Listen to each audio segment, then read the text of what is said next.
All right. Let's move on here from the Senate Committee on Intelligence hearing on the nomination of John Brennan.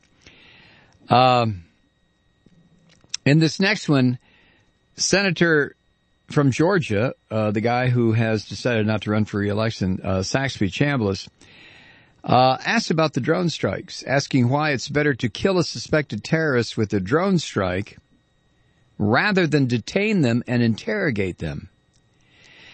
And Chambliss wants to know if Brennan still believed, as he stated in 2007, that enhanced interrogation, to hell with that torture techniques saved U.S. lives in light of the classified 6,000-page Senate Intelligence Committee report that investigated Bush administration torture practices. I never believe it's better to kill a terrorist than to detain him.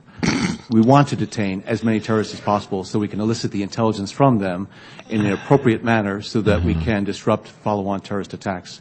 So I'm a strong proponent of doing everything possible short of killing terrorists, bringing them to justice and getting that intelligence from them. I clearly had the impression, as you said, when I was quoted in 2007, that there was valuable intelligence that came out from those interrogation sessions. That's why I did say that they saved lives. I must tell you, Senator, that reading this report from the committee raises serious questions about the information that I was given at the time and the impression I had at that time. Now I have to determine what, based on that information as well as what CIA says, what the truth is. And at this point, Senator, I do not know what the truth is. Wow. Really? You don't know what the truth... But you're one of the people who initiated these policies. And besides, when you say that you are against killing terrorists, but rather bringing them to justice and getting intelligence from them, well, then you're aren't you in direct conflict with your boss, the President of the United States?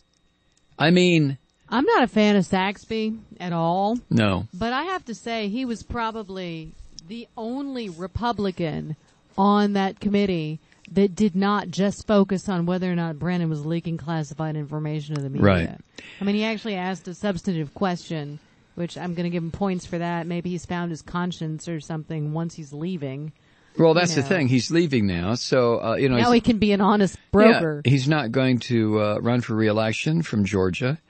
I have to say that Saxby Chambliss was he was never a teabag style Republican, and that's one of the reasons he's bailing out, because we have a whole clutch of maniacal halfwits down here who are now going to run for his seat. I mean some really, really off-the-wall freaks, the kind that think Glenn Beck is a great American. So it's going to be pretty miserable. Saxby Chambliss is the type of Republican senator that I can love to hate. You know, some of them, they just turn your stomach. But Saxby Chambliss was, he was and I don't mean to make it sound like he's dead. He's not. He's just not going to run for re-election. But he was the type of Republican that you knew was wrong on about 90% of everything. But he wasn't one of these Glenn Beck-sucking freaks like we have now who are going to run for his seat. I just had something not horrible to say about Republican senator. Oh, my God. Senator Ron Wyden, Democrat of Oregon, asks Brennan about drone strikes without checks and balances. Wyden said, every American has the right to know when their government believes it's allowed to kill them. Jesus, every American has the right to know when their government believes it is allowed to kill them. Yeah, and ensuring that the Congress has the documents and information it needs to conduct robust oversight is central to our democracy. What should be done, Mr. Brennan, what should be done next to ensure that public conversation about drones so that the American people are brought into this debate and have a full understanding of what rules the government is going to observe when it conducts targeted killings? I think there is a misimpression on the part of some American people who believe that we take strikes to punish terrorists for past transgressions. Nothing could be further from the truth. Of course not. We only take such actions as a last resort to save lives when there's no other alternative to taking an action that's going to mitigate that threat. So we need to make sure that there is an understanding. And the people that were standing up here today, I think they really have a misunderstanding of what we do as a government and the care that we take and the agony that we go through to make sure that we do not have any collateral injuries or deaths. We don't have any. No, we never do.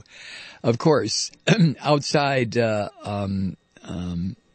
observers, everybody from Doctors Without Borders to Human Rights Watch to governments within the countries where we are conducting these strikes will tell you that there have been, depending on who you're listening to, the Attorney General hundreds or thousands of innocent civilians who have been murdered. So Brennan, who is under oath, sits there and says to make sure that we do not have any collateral injuries or death.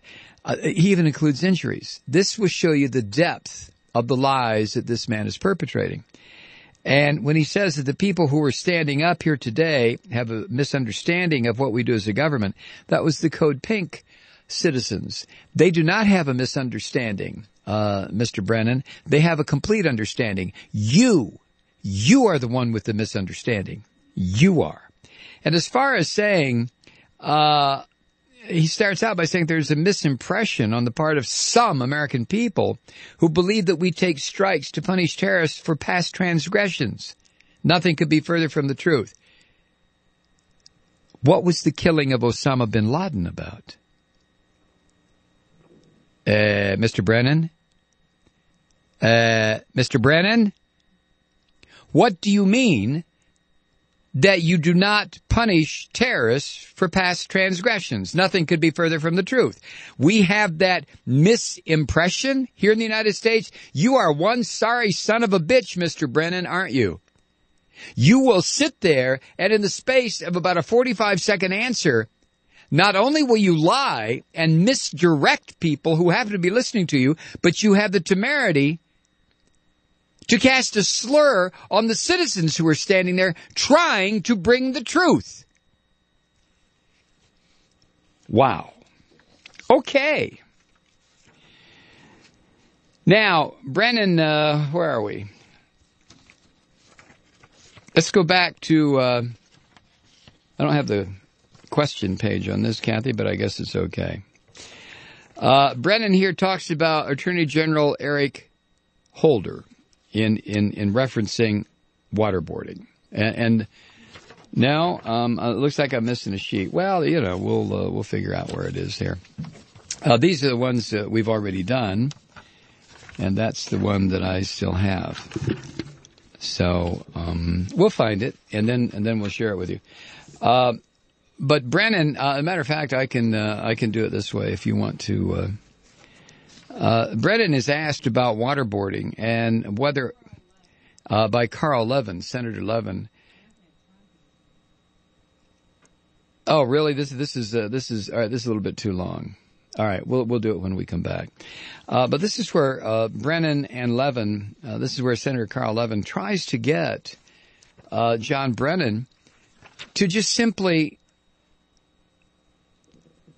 give a personal opinion as to whether waterboarding is torture.